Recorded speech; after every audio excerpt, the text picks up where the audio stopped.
brought to you by Infinix.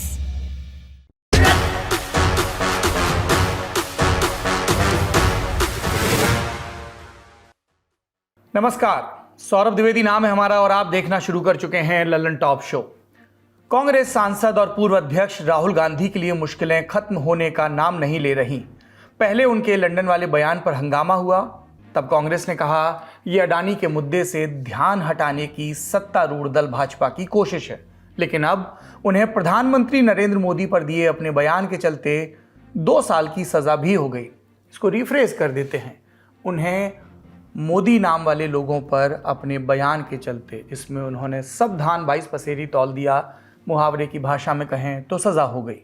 हालांकि राहुल गांधी को तुरंत जमानत भी मिल गई, लेकिन उनकी सांसदी पर संकट पूरी तरह से खत्म नहीं हुआ है, क्योंकि मानहानि ही सही लेकिन राहुल को एक आपराधिक मामले में 2 साल की सजा हुई तो है। यानी उनकी सजा पर रोक नहीं लगी तो representation of the people's act 1951 के तहत संसद में उनकी सदस्यता को रद्द किया जा सकता है। भाजपा नेता कोर्ट के फैसले को अपनी सफलता की तरह पेश कर रहे हैं। कांग्रेस के मुताबिक ये विपक्ष को दबाने की एक और कोशिश है और कुछ लोगों ने कहा कि आपराधिक मानहानि के कानून पर ही सवाल उठाने चाहिए। इसलिए आज की बड़ी खबर में इन्हीं बिंदुओं के इर्द गिर्द चर्चा करेंगे। तो आइए शुरू करते हैं Lallantop show. Jail, bail और सांसदी जाने न जाने के सवाल पर आने से पहले पूरा मामला जान लेते हैं। बात ऐसी है कि 13 अप्रैल 2019 के रोज राहुल गांधी थे कर्नाटक के कोलार में। जी वही कोलार जहां सोने की खदानें हैं, मशहूर है इसके लिए। पूरे देश पर लोकसभा चुनाव का बुखार चढ़ा था और इसी माहौल में राहुल की कोलार वाली जनसभा हुई। इसमें प्रधानमंत्री नरेंद्र मोदी पर हमला बोलते हुए राहुल थोड़ा आगे बढ़े और ये कहा, 30,000 करोड़ रुपए आपकी जेब से निकालकर उसकी जेब में ಸುಮಾರು 8,000 ಕೋಟಿ ರೂಪಾಯಿಗಳನ್ನ 15,000 ಕೋಟಿ ರೂಪಾಯಿಗಳನ್ನ ನಿಮ್ಮ ಜೇಬಿನಿಂದ ಹಣ ತೆಗೆದುಕೊಂಡು ಹೋಗಿ ದೇಶ ಬಿಟ್ಟು ಪರಾರಿಯಾಗಿದ್ದಾರೆ. मेहुल चौकसी ಮೆಹುಲ್ ಚೋಕ್ಸಿ ಅವರು ಕೋಟ್ಯಾಂತರ ರೂಪಾಯಿ ಹಣವನ್ನ ಈ ದೇಶದಿಂದ ತೆಗೆದುಕೊಂಡು ಹೋಗಿದ್ದಾರೆ. ಲಲಿತ್ ಮೋದಿ ಅವರು ದೇಶದ ಹಣವನ್ನ ತೆಗೆದುಕೊಂಡು ಪರಾರಿಯಾಗಿದ್ದಾರೆ. अच्छा, एक छोटा सा सवाल, इन सब के नाम, इन सब चोरों के नाम मोदी मोदी मोदी कैसे हैं? ನಿಮ್ಮ ಮುಂದೆ ಒಂದು ನನ್ನ ಸಣ್ಣ ಪ್ರಶ್ನೆ, ಈ ಎಲ್ಲ ಕಳ್ಳರ ಹೆಸರು ಕೂಡ ಮೋದಿ ಮೋದಿ ಮೋದಿ ಅಂತ ಯಾಕೆ ಬರ್ತಾ ಇದೆ? नीरव मोदी, ललित मोदी, नरेंद्र मोदी, और अभी थोड़ा ढूंढेंगे तो और बहुत सारे मोदी निकलेंगे. ನೀರವ್ ಮೋದಿ ಅವರು, ಲಲಿತ್ ಮೋದಿ ಅವರು, ನರೇಂದ್ರ ಮೋದಿ ಅವರು, ಹೀಗೆ ಕಳ್ಳತನ ಮಾಡಿರುವಂತ ಎಲ್ಲ ಹೆಸರು ಕೂಡ ಯಾಕೆ ಮೋದಿ ಅಂತ ಬರ್ತಾ ಇದೆ ಅಂತ ನಾನು ಪ್ರಶ್ನೆ ಮಾಡ್ತೇನೆ. अपने नेता पर हमले को भाजपा हल्के में नहीं जाने देना चाहती थी, सो गुजरात के सूरत में आपराधिक मानहानि का मामला दर्ज कराया गया। शिकायतकर्ता थे पूर्व मंत्री एवं सूरत पश्चिम सीट से भाजपा विधायक पूर्णेश मोदी। इल्जाम यह कि राहुल ने अपने बयान से पूरे मोदी समाज का अपमान किया। 2 धाराएं लगाई गई। इंडियन पीनल कोड आईपीसी की धारा 499 और 500। धारा 499 के तहत मौखिक, लिखित या संकेतों के माध्यम से किसी की प्रतिष्ठा पर चोट करना मानहानि करार दिया जाता है। ये एक नॉन कॉग्निजेबल ऑफेंस है, यानी ऐसे मामलों में पुलिस स्वतः संज्ञान नहीं लेती और बिना वारंट गिरफ्तारी भी नहीं करती। राहुल पर लगी दूसरी धारा आईपीसी सेक्शन 500, इसके मुताबिक मानहानि को दोषियों को 2 साल तक की जेल या जुर्माना हो सकता है। जेल और जुर्माने की सजा साथ साथ भी सुनाई जा सकती है। ये है 500। इन्हीं धाराओं के तहत ट्रायल कोर्ट में मामला शुरू हुआ और 3 बार राहुल गांधी अपने बयान आदि दर्ज कराने भी सूरत आए। पूर्णेश मोदी के वकीलों की दलील यही थी कि राहुल के बयान से पूर्णेश और उनका समाज आहत है, इसलिए राहुल सजा के पात्र हैं। वकीलों ने आगे जोड़ा कि राहुल पहले भी मानहानि वाले बयान देते रहे हैं, इसलिए उन्हें रोकने के लिए कुछ करना जरूरी है। वहीं बचाव पक्ष ने उस दलील का सहारा लिया जो सरकार को बहुत पसंद है। जी, कर्नाटक हिजाब मामले से लेकर प्रयागराज हिंसा के बाद प्रशासन द्वारा आरोपियों के घरों पर की गई कथित अतिक्रमण विरोधी कार्रवाई के मामले में सरकार ने अदालत में यही कहा था कि अदालत में जिन लोगों ने याचिका लगाई है वो स्वयं पीड़ित नहीं है, ऐसे में उनकी याचिका पर कोर्ट विचार न करे। कुछ यही दलील राहुल के वकीलों ने सूरत के ट्रायल कोर्ट में दी। उन्होंने कहा कि राहुल की टिप्पणी का संबंध नरेंद्र मोदी से था। अगर उन्हें इस बात से आपत्ति थी तो वो स्वयं कोर्ट आ सकते थे, लेकिन मामला दर्ज कराया पूर्णेश ने। उन्होंने सूरत मोदवाणिक समाज को मोदी समाज बताया, लेकिन समाज के दस्तावेजों में कहीं मोदी समाज का उल्लेख नहीं है और पूर्णेश का नाम भी पूर्णेश भूतवाला था, जिसे उन्होंने बाद में बदलकर पूर्णेश मोदी किया। फिर एक भाषण की एक लाइन के आधार पर मानहानि का आरोप साबित नहीं किया जा सकता, इसलिए मामला खारिज किया जाए, ये राहुल के वकीलों ने कहा। यहाँ थोड़ी देर रुककर पूर्णेश मोदी की भी बात कर लें। पूर्णेश सूरत के अध्ययन इलाके से आते हैं। ये पड़ता है सूरत पश्चिम सीट के इलाके में। भाजपा के लिए एक सेफ सीट मानी जाती है। 2012 में से भाजपा के लिए जीता किशोर भाई वांकावाला ने, लेकिन जून 2013 में किशोर भाई को दिल का दौरा पड़ा और उनका देहांत हो गया। तब उपचुनाव हुए और उसमें भाजपा टिकट मिला पेशे से वकील और पूर्व पार्षद पूर्णेश को। ये चुनाव पूर्णेश आसानी से जीत गए। 2017 और 2022 में भी पूर्णेश इस सीट से बढ़िया मार्जिन के साथ जीतकर विधायक बने। वो गुजरात सरकार में परिवहन मंत्री, नागरिक उड्डयन मंत्री और तीर्थ विकास मंत्री भी रहे हैं। और अब इनके परिचय में एक और चीज जुड़ गई। खैर, मामले पर लौटते हैं। मार्च 2022 में एक विचित्र घटना हुई। राहुल के खिलाफ चल रहे मामले पर खुद पूर्णेश मोदी गुजरात हाईकोर्ट से स्टे ले आए। टाइम्स ऑफ इंडिया के लिए सईद खान की रिपोर्ट के मुताबिक घटनाक्रम कुछ ऐसा था। मामला दर्ज हुआ, सुनवाई शुरू हुई और आरोपी यानी राहुल के बयान भी हो गए। लेकिन पूर्णेश चाहते थे कि राहुल की मौजूदगी में उन 3 सीडी को प्ले किया जाए जो अदालत के सामने रखी गई थी और राहुल से सीडी में मौजूद सामग्री को लेकर आपराधिक दंड संहिता सीआरपीसी की धारा 313 के तहत सवाल जवाब हो। धारा 313 के तहत ट्रायल कोर्ट को यह अधिकार होता है कि वो आरोपी से उसके खिलाफ पेश सबूतों को लेकर स्पष्टीकरण मांगे। लेकिन ट्रायल कोर्ट ने पूर्णेश की इस मांग को खारिज कर दिया तो पूर्णेश के वकीलों ने गुजरात हाई कोर्ट में याचिका लगाकर कह दिया कि सबूतों का अभाव है, इसलिए राहुल को व्यक्तिगत रूप से अदालत में पेश होने का आदेश दिया जाए, तब तक सुनवाई पर रोक भी लगा दी जाए। और पूर्णेश को हाईकोर्ट से स्टे मिल भी गया। 1 साल बाद पूर्णेश फिर हाईकोर्ट आए और इस बार उन्होंने अदालत को बताया कि ट्रायल कोर्ट के रिकॉर्ड पर पर्याप्त सबूत हैं, लेकिन स्टे के चलते मामला लंबित पड़ा है। पूर्णेश के वकील हर्षित तोलिया ने अदालत से दरख्वास्त की कि उन्हें अपनी याचिका वापस लेने की अनुमति दी जाए। जस्टिस विपुल पंचोली की अदालत ने दलीलें सुनने के बाद पूर्णेश की मांग मान ली और इसी के साथ 16 फरवरी 2023 को सूरत की ट्रायल कोर्ट में सुनवाई पर लगा स्टे हट गया और मानहानि का मुकदमा एक बार फिर आगे बढ़ा। मार्च 2023 के दूसरे हफ्ते में दोनों पक्षों की दलीलें पूरी हो गईं और आज आया फैसला। ट्रायल कोर्ट के जज हरीश हसमुख भाई वर्मा ने अपने 168 पन्ने के फैसले में जो कहा, हम उसे कुछ बिंदुओं में आपके लिए समेट रहे हैं। क्या कहा? राहुल गांधी को सुप्रीम कोर्ट ने पहले भी अपने बयानों को लेकर सावधान रहने को कहा था, लेकिन उनमें कोई बदलाव नहीं आया। राहुल गांधी एक सांसद हैं और सांसद के तौर पर जब आप जनता को संबोधित कर रहे होते हैं तो ये एक गंभीर विषय होता है। सांसदों के बयानों का जनता पर बहुत व्यापक प्रभाव पड़ता है और इससे उनका अपराध और गंभीर हो जाता है। कम सजा से जनता में गलत संदेश जाएगा और मानहानि का उद्देश्य पूरा नहीं होगा। कोर्ट ने अपने फैसले में कुछ पुराने मानहानि मुकदमों का उदाहरण भी दिया। कोर्ट ने अपने आदेश में लिखा कि 13 अप्रैल 2019 को कोलार में भाषण दिया जाता है जिसमें चोर कहते हुए पूछा जाता है कि हर चोर मोदी ही क्यों होता है। प्रधानमंत्री नरेंद्र मोदी के उपनाम का उपयोग पूरे भारत में किया जाता है। बहुत से लोगों का सरनेम मोदी होता है। ये बयान अभियुक्त ने निजी राजनीतिक स्वार्थ के लिए दिया जिससे बदनामी हुई। अभियुक्त ने मोदी समाज के लोगों का अपमान किया जो अक्षम्य है। जज ने राहुल गांधी की मंशा पर टिप्पणी करते हुए कहा, उन्हीं लोगों का नाम लिया जिनका सरनेम मोदी है। उन्होंने आरोपी पर जोर देने के बजाय सरनेम पर जोर दिया। अभियुक्त का इरादा मोदी नाम के साथ पूरे मोदी स्टीरियोटाइप की पहचान करना था। उपरोक्त पहलुओं को ध्यान में रखते हुए पाया गया है कि शिकायतकर्ता को व्यक्तिगत, शारीरिक, मानसिक और सामाजिक रूप से प्रताड़ित किया गया।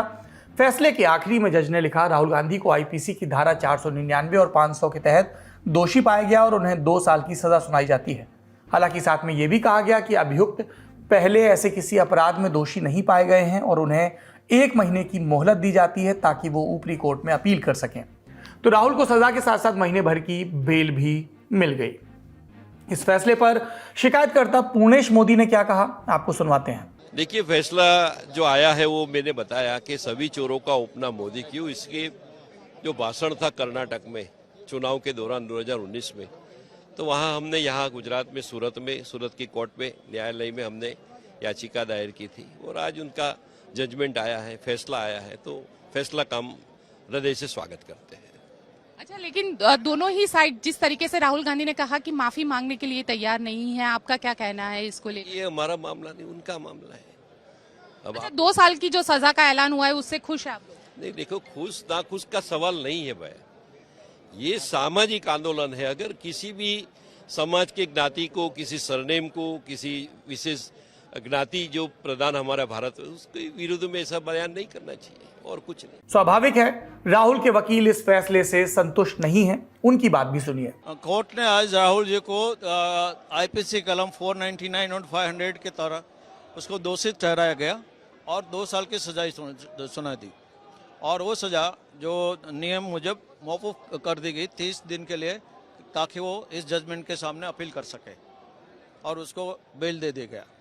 सर क्या कहा राहुल गांधी की ओर से, क्या आर्गुमेंट आप लोगों ने पेश किए? ना आज को उसको कन्विक्शन में तो जजमेंट है, फिर सजा कितनी करनी चाहिए उसका आर्ग्यूमेंट होता है। उसमें राहुल जी ने बताया कि मैंने जो कुछ किया है वो पॉलिटिकल लीडर की हैसियत से किया है।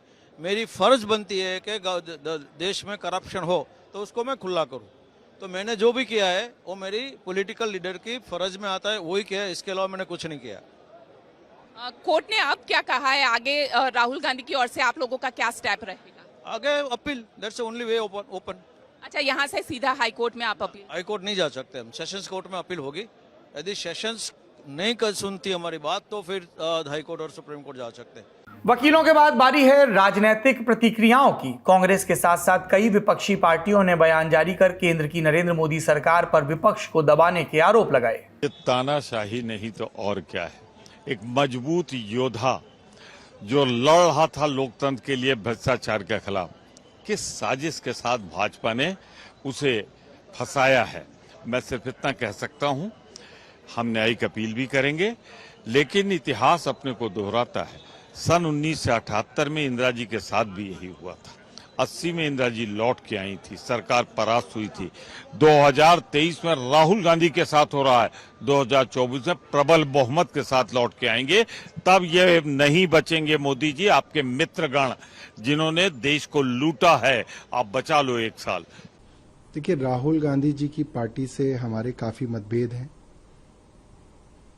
और हो सकता है मतभेद आगे भी रहें, मगर जिस तरीके से केंद्र सरकार और भारतीय जनता पार्टी कानून का दुरुपयोग कर रही है, अलग अलग मुकदमों के अंदर विपक्ष के नेताओं को अलग अलग राज्यों में फंसाया जा रहा है, एक एक मामले के अंदर दर्जनों एफआईआर अलग अलग राज्यों में कराकर विपक्ष के नेताओं को बताया जा रहा है कि अगर आप सरकार से सवाल करेंगे तो आपकी जुबान हम बंद करा देंगे। अगर आप एक पूरे सरनेम को इस तरह से इंसल्ट करेंगे कि जिसका सरनेम मोदी हुआ वो चोर होता है, तो बिल्कुल डिफेमेटरी है ना। और बाकायदे सुनवाई हुई, उनको अपना पक्ष रखने का अवसर मिला, उनके वकीलों ने बहस की, प्रोसिक्यूशन के विटनेसेस आए, जो कानून की प्रक्रिया है उसके अनुसार यह निर्णय हुआ। अब सवाल है कि राहुल गांधी के पास विकल्प क्या है? क्या राहुल गांधी को जेल भी जाना पड़ सकता है? सुप्रीम कोर्ट में वकील दिव्येश प्रताप से सुनिए। तो उस सूरत में जो उनका ट्रायल हुआ है वो मैजिस्ट्रेट के कोर्ट के द्वारा हुआ है, तो उनकी जो अपील फाइल करेगी वो उनके जो डिस्ट्रिक्ट जो सूरत का है वहां पे जो डिस्ट्रिक्ट जज रहेंगे, डिस्ट्रिक्ट कोर्ट के सेशन जज रहेंगे, उनके यहाँ उनकी अपील फाइल करेगी और मियाद रहेगी 30 दिन की। तो ये जाएंगे वहां पे, ये उनको वहां पे अपील फाइल करेंगे, उसके साथ इनको एक एप्लीकेशन लगानी पड़ेगी। उस एप्लीकेशन में ये सस्पेंशन ऑफ सेंटेंस सीक करेंगे और साथ ही साथ सस्पेंशन ऑफ कन्विक्शन सीक करेंगे। देखिए, आपको ये बात भी बता दूं कि आज तक देखा गया है, मैंने भी काफी फौजदारी के केसेस किए हैं, बहुत कम केसेस में कोई भी एपेलेट कोर्ट जो होती है वो कन्विक्शन स्टे करती है। इनके केस एक ही इस पे एक नजीर है, Navjot Singh Sidhu versus state of Punjab, जिसके अंदर सिद्धू साहब का जब कन्विक्शन हुआ 3 साल से ज्यादा का, उस समय जो सजा डिस्क्वालिफिकेशन था वो 3 साल का था। जब 3 साल के लिए ज्यादा हुआ तो उसमें सुप्रीम कोर्ट के सामने ये आया, वो आए क्योंकि उनको केवल सस्पेंशन ऑफ सेंटेंस मिली थी, कन्विक्शन नहीं मिला था। सुप्रीम कोर्ट ने उनका सेंटेंस, उनका जो कन्विक्शन था वो भी स्टे किया। तो अब डिपेंड करेगा कि इनकी क्या दलीलें रखते हैं, ये सारी की सारी बातें उनकी दलीलों पर निर्भर करेगी कि उनका जो दलील है वो कितनी प्रभावित करती है, और उस पर डिपेंड करेगा कि कोर्ट जो है अपीलेट कोर्ट वो सेंटेंस के साथ यहाँ कन्विक्शन भी स्टे करती है कि नहीं। अगर नहीं करती है तो ये डिस्क्वालिफाइड माने जाएंगे अपने जो भी इनकी कॉन्स्टिट्यूएंसी है वहां के एमपी के पद से। अगर मान लीजिए कि डिस्ट्रिक्ट कोर्ट में जाते हैं, क्योंकि अपील ऐसा नहीं है कि जाएंगे और तुरंत ही अपील निर्धारित हो जाएगी। जब भी डिस्ट्रिक्ट कोर्ट में, जब भी सेशन जज के यहाँ जाएंगे, सेशन जज जो रहेगा वो दूसरा पक्ष है जो कि सरकार का जो भी वादी मुकदमा है उनका पक्ष सुनेगा। उनका पक्ष सुनने के लिए वो अपना जवाब देंगे, जो भी इनकी दलीलें हैं उसको, तो उसमें कुछ समय लग सकता है। तो उस समय के दौरान क्योंकि आमतौर पर ये 2 साल की सजा है, तो सेशन जज साहब भी जो रहेंगे वो सेंटेंस तो स्टे कर देंगे, पर अगर वो कन्विक्शन स्टे नहीं करते हैं तो उसके अगेंस्ट इनको जाना पड़ेगा हाई कोर्ट में। और हाई कोर्ट में ये क्योंकि ये यहाँ पे गए हुए हैं, अपील में जाएंगे, तो हाई कोर्ट में उस ऑर्डर के अगेंस्ट 482 की एप्लीकेशन फाइल करके जाएंगे। 482 में अगर उनको वहां से हाईकोर्ट दे देती है, वेल एंड गुड। अगर मान लीजिए खारिज कर देती है तो ये सुप्रीम कोर्ट में आएंगे स्पेशल लीव पिटीशन फाइल करते हुए। आखिर में बात लाख टके के सवाल की, क्या राहुल की सांसदी खतरे में है? आपको साल 2013 की ये बहुचर्चित तस्वीर याद होगी। सितंबर के महीने में यूपीए सरकार एक अध्यादेश लेकर आई थी। मकसद था उसी साल जुलाई में सुप्रीम कोर्ट के एक आदेश को निष्क्रिय करना। सुप्रीम कोर्ट का आदेश था कि दोषी पाए जाने पर सांसद हो या विधायक, उनकी सदस्यता तुरंत रद्द की जाएगी और उनकी सीट को खाली घोषित किया जाएगा। तब कांग्रेस के नेतृत्व वाली यूपीए सरकार ने सुप्रीम कोर्ट के फैसले को पलटने और जनप्रतिनिधित्व अधिनियम की धारा 8 के चौथे खंड को बनाए रखने की कोशिश की। कहा गया तब यूपीए में राष्ट्रीय जनता दल भी शामिल थी और लालू प्रसाद यादव पर चारा घोटाले को लेकर अयोग्यता की तलवार लटक रही थी। कांग्रेस ने तय किया कि सुप्रीम कोर्ट के इस फैसले के खिलाफ अध्यादेश लाया जाएगा, जिसके जरिए सांसद या विधायक 3 महीने की मोहलत नहीं पाएंगे, उनकी सदस्यता रद्द हो जाएगी। ऐसा प्रावधान था। उसके उलट कांग्रेस ये ला रही थी। बीजेपी समेत विपक्षी पार्टियों ने इसका विरोध किया। इस पूरे हंगामे के बीच कांग्रेस ने एक प्रेस कॉन्फ्रेंस बुलाई, जिसमें कांग्रेस नेता अजय माकन अध्यादेश की अच्छाइयों को देश के सामने रखने वाले थे। उनकी प्रेस कॉन्फ्रेंस बस थोड़ा ही आगे बढ़ी थी, तभी एंट्री होती है तत्कालीन कांग्रेस उपाध्यक्ष राहुल गांधी की। राहुल गांधी ने तब अध्यादेश लाने के लिए न सिर्फ अपनी ही सरकार पर सवाल उठाए, बल्कि अध्यादेश को पूरी तरह बकवास बताते हुए कहा कि इसे फाड़कर फेंक दिया जाना चाहिए। उनके सामने एक कागज का पन्ना था और उसको फाड़ के उन्होंने ये अपना मत बताया। 27 सितंबर 2013 की बात। राहुल के इस बयान के बाद अध्यादेश कभी बिल की शक्ल में नहीं आया।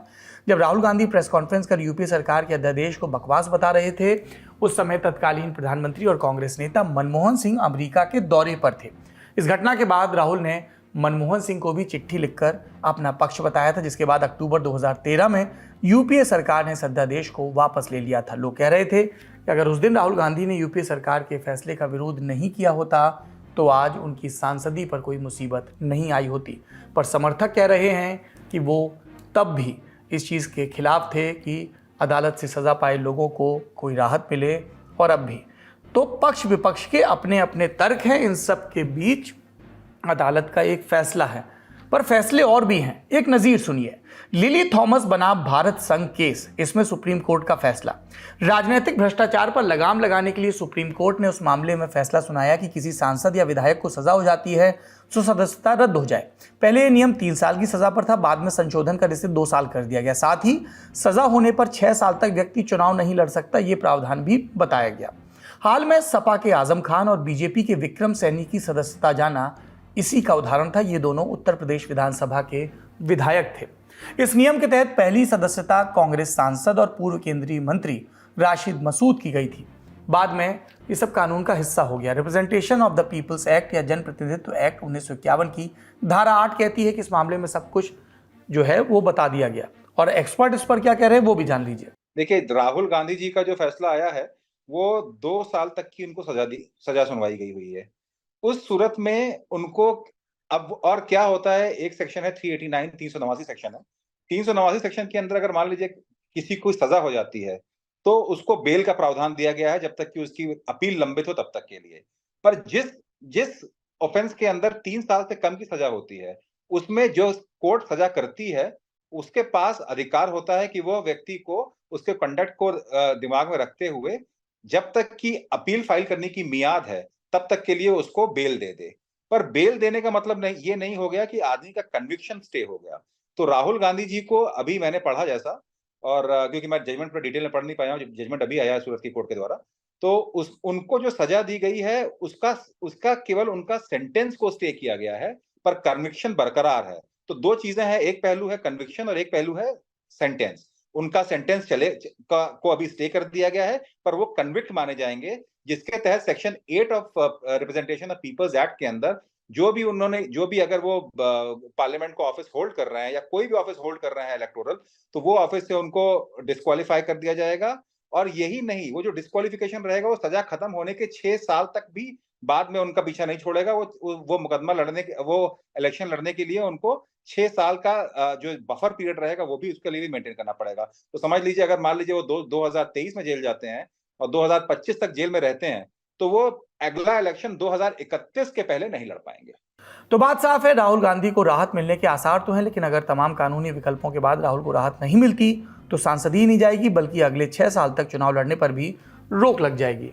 आपने इस प्रकरण के सब पक्ष सुने, कानूनविदों की राय सुनी, अब आपकी बारी है। कमेंट बॉक्स में बताइए आप क्या सोचते हैं इस फैसले के बारे में, सत्ता पक्ष और विपक्ष के दावों के बारे में, जनप्रतिनिधित्व कानून के बारे में भी अपनी राय जरूर बताइए। और मानहानि को लेकर हमने पहले भी विस्तार से ललन टॉप पर कई शोज किए हैं, इस कानून को लेकर, इसकी बारीकियों को लेकर और जो कानूनविद इसकी खामियों की तरफ ध्यान दिलाते हैं, तो उस पर भी अपनी राय से जरूर अवगत करवाइए। आज का ललन टॉप शो यहीं समाप्त होता है। अपना और अपनों का ख्याल रखिए। शुभ रात्रि। सिर्फ 59 रुपए महीने में पाइए YouTube पर LT प्रीमियम। किसी भी प्लेटफॉर्म से 3 दिन पहले देखिए हमारे प्रीमियम प्रोग्राम जैसे guest in the news room, किताब वाला आदि। इसके अलावा बहुत कुछ। सब्सक्राइब करने के लिए ललन टॉप के YouTube चैनल पर जाकर क्लिक करें ज्वाइन बटन।